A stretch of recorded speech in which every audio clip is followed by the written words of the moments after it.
Thank you so much.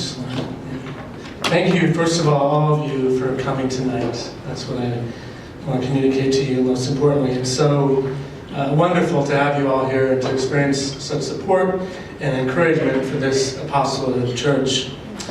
I want to also begin by reiterating a happy Veterans Day to our veterans. And one thing that I wanted to communicate to you about that as well is so many great things that happen at this university. But today, for the fourth time, this is a new tradition here at the University of Nebraska. It's becoming an annual event right over here in the Heritage Room in the Student Union. And it begins in the morning. It's a ceremony where they read the names of every Nebraska veteran. And it takes hours. And they read the names of all Nebraska veterans, and they finish sometime in the afternoon. And so what a great tribute to our students here at the university that they recognize the important contribution of our veterans. And I thank you as well tonight for your service to our country. I want to thank as well our distinguished guest that Lauren mentioned. I want to thank our sponsors very much, who not only make this night happen, but also help us pay some bills, which is greatly appreciated by your sponsorships. Thanks so much to our coordinating committee that Lauren introduced as well, who worked very hard. Several of them have been doing this for a number of years, since the beginning, really, of this dinner. And I want to thank also our Newman Center and Focus staff members. And I would ask all of the employees of the Newman Center and Focus who work here at UNL to please stand and be recognized.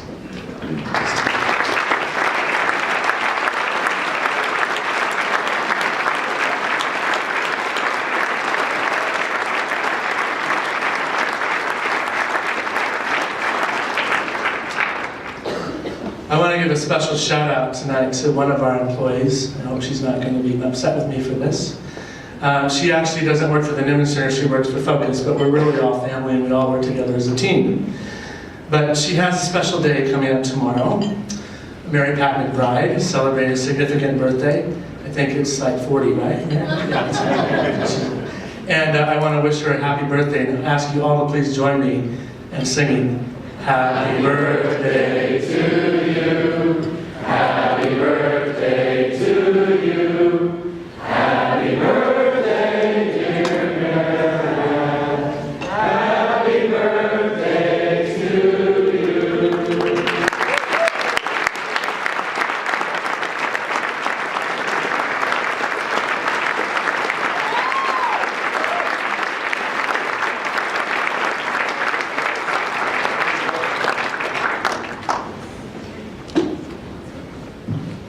As our Focus missionaries will testify, she takes incredible care of them and arranges things for them and helps them. And she also helps all of us so much at the Newman Center. Bob Creel, who works there, we joked last week, in fact, that Mary Pat has her desk in the Focus office, and in front of her desk is a chair. And so really, we treat her, it's like the doctor is in. So we go sit in Mary Pat's chair and she listens and consoles and is fantastic. And so we're so thankful that you're there, Mary Pat. I want to thank our speakers tonight. You know, in case you didn't notice, we're celebrating women tonight. Beautiful women.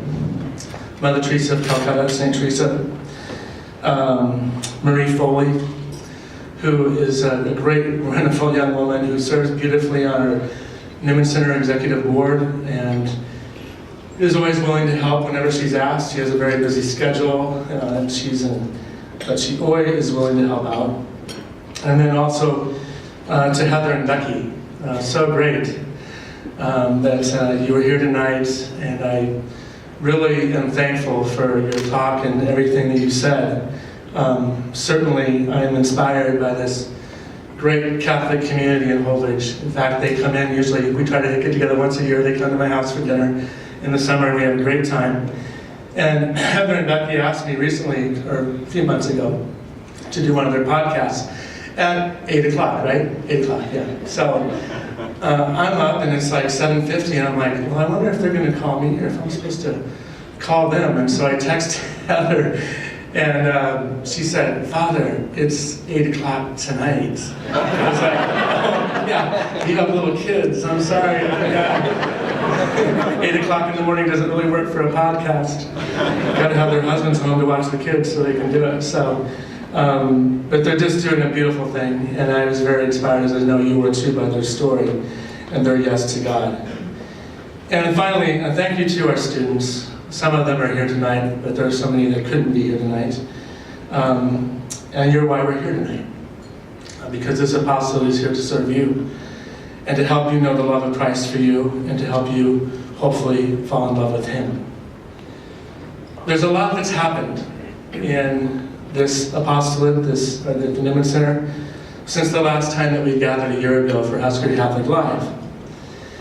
You know, taking on the project that we did, which I'm still 100% convinced was the right thing to do when I see all the students pouring through the doors to come there to pray and to come there to worship. But it was difficult, and it was a lofty goal and aspiration.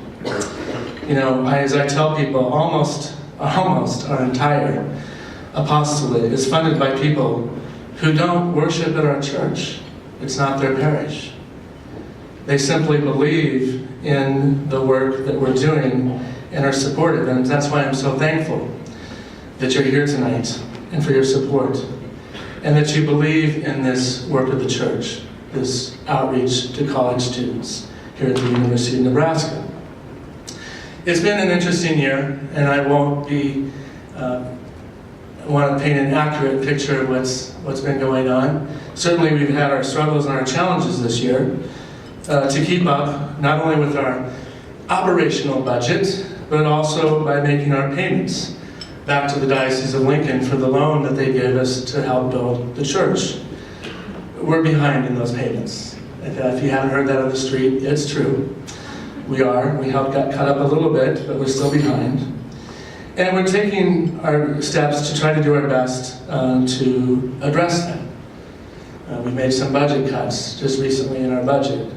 Not trying to cut anything that would affect our outreach to the students, but some things that definitely affect our staff and some of the work that we do there. And we felt, Bishop Conley, we had a discussion about this, and I took it to heart and realized it was important that we do that. And so we have.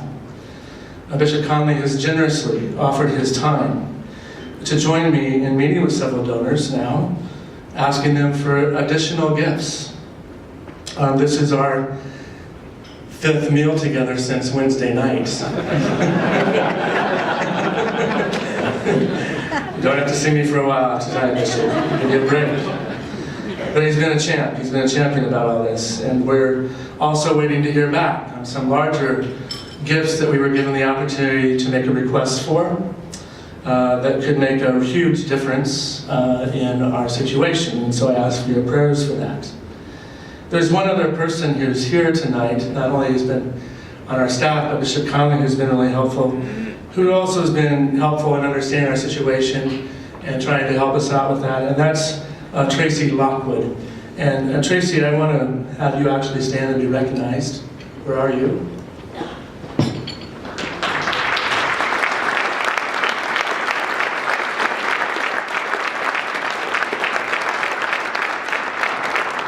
And congratulations, Tracy. Tracy was announced today as the new finance officer, chief finance officer of the Diocese of Lincoln, and we're really happy about that.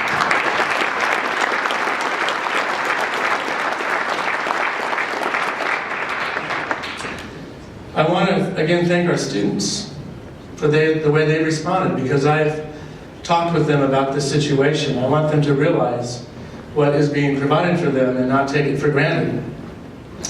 And when our new board for this year was formed, they came and asked me when they knew about this challenge, and they'd said, "Father, how can we help?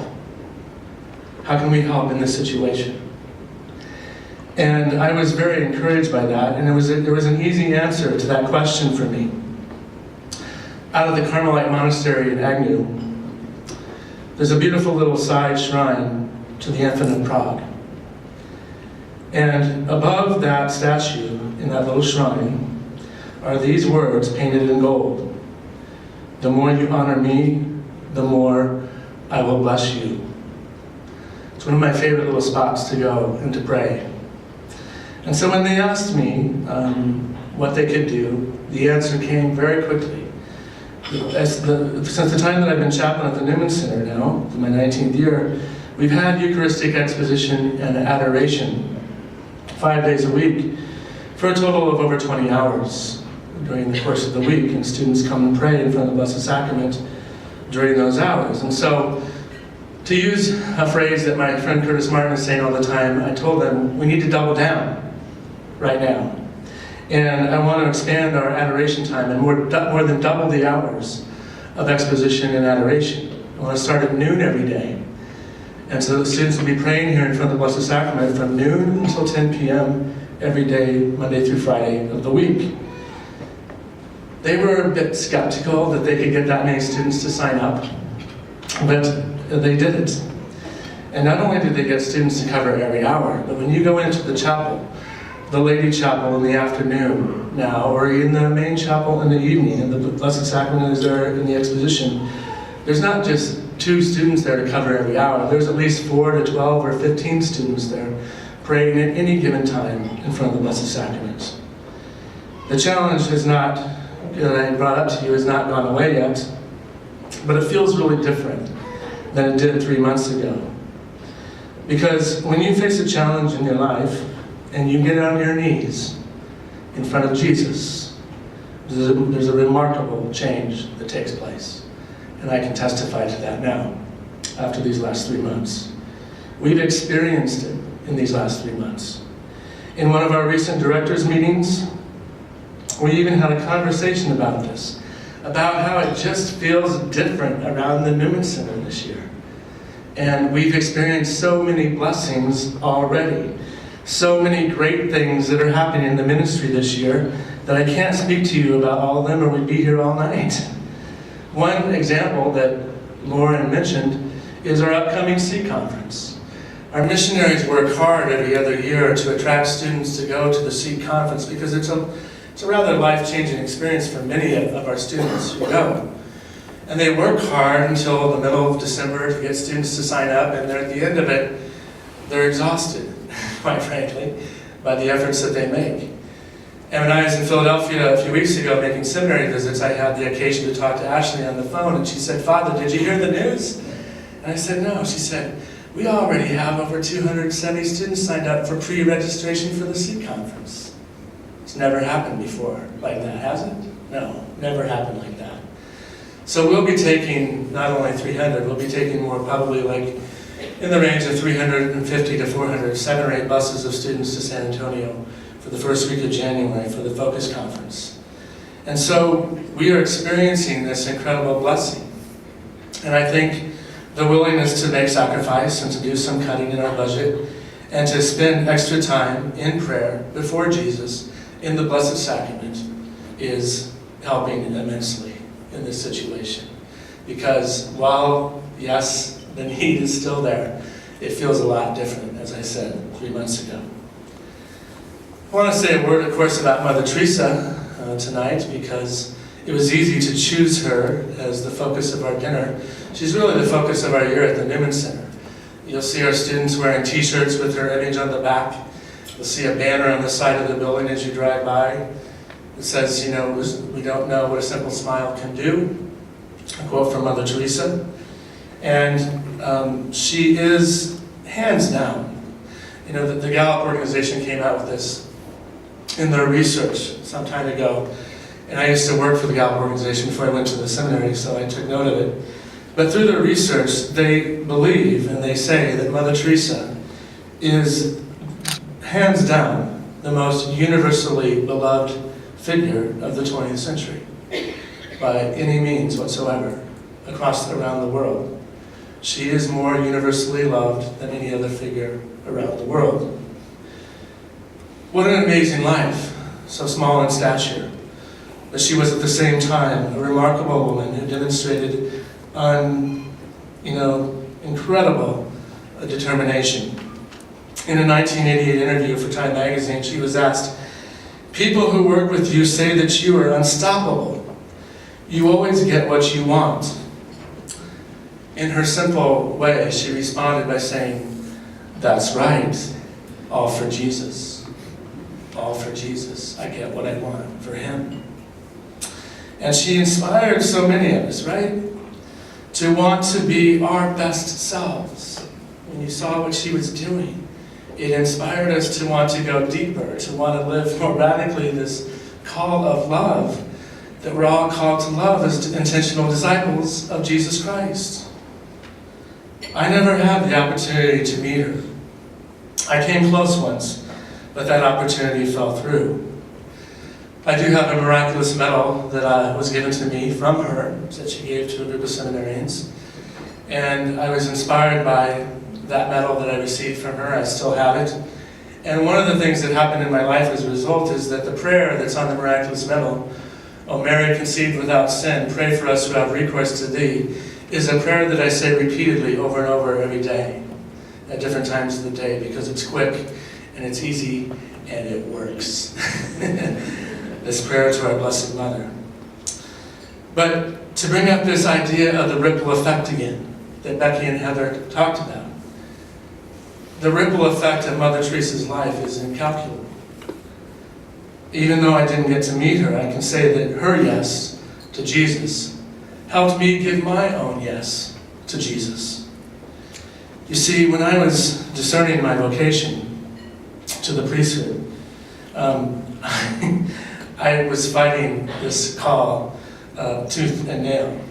It really wasn't something that I wanted to pursue. And I thought I had my life planned out pretty well.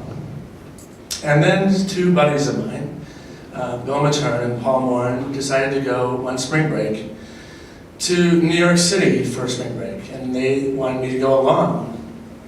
And we're, 22, 23, 24-year-old guys. And we were going, not on a mission trip, we were going to New York to have fun. And we did. We did. We were, we had these great memories. We went one night to this club called the Palladium. It was like the hottest club in New York at the time. We paid $20 to get through the door. And we walk up to the bar, and Paul says, "What's your cheapest beer?" And the guy says, "They're all $5." And he goes, "Oh, Heineken."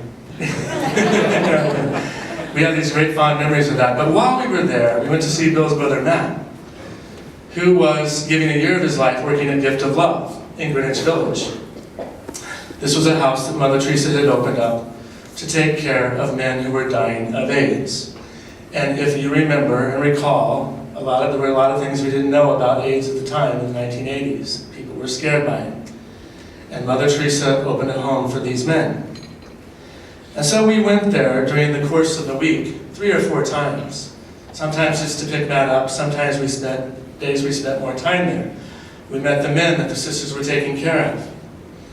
They told us their stories. We talked with the sisters, who radiated such incredible joy in this brownstone house where they were taking care of these men. They lived in the basement. It looked like a kind of damp and musty place when you looked down there. And all I can say was that I remember from that experience of thinking, this is crazy. I'm being too selfish. I'm being too self-centered in ignoring this call that Jesus is trying to have me answer. And it was not the only thing, but it was certainly something that helped me to get off the dime, if you will, as Mount Cana would have said, and make the decision to enter the seminary, which I did in the fall of 1989. And my life would never be the same. And so you think about Mother Teresa and the effect that she had, and the sisters that she inspired to join her in her work, and the work that they do. We would live in Toronto at the seminary with the Missionaries of Charity in a house right around the corner where they took care of mentally ill people who were living in halfway houses in the city of Toronto in our neighborhood. And it was so inspirational to see the work that they were doing. And when you watch them, you're like, I'm not doing anything compared to what they're doing. I need to get more. Mother Teresa said in the same interview that I quoted earlier in response to a question, about the work of her community and how it was impacting the world. She said this: "I think because of our work, I hope that people are no longer simply talking about the poor, but that they're talking to the poor." And that is something that I want to focus on just for a minute with you tonight before I wrap up. Because I've seen this now in our students who have had these encounters with the poor and how it changes and touches their hearts. You heard Marie tell this incredible story tonight of what her experience was like when she went to the Philippines. And when I was on the Focus board, I'm no longer on the board, but when I was on the board, and Focus was starting these missionary trips, one of the other board members, Tom, who is a very successful retired businessman, said, "I don't think you guys should be doing these mission trips. This is like a distraction from what you're doing in terms of your main ministry. You know, Bible study on campus and working with these students. Why don't you just focus on that?" And he had read an article in the New York Times or the Wall Street Journal about how these trips, these mission trips, were really almost kind of a scam. And he said, these students, they go for a week to South America, or they go for a week to wherever, and what do they really do to help the poor? And I said, Tom, that's not the point. It's what the poor do for them in their encounter with them. That's why these trips are important.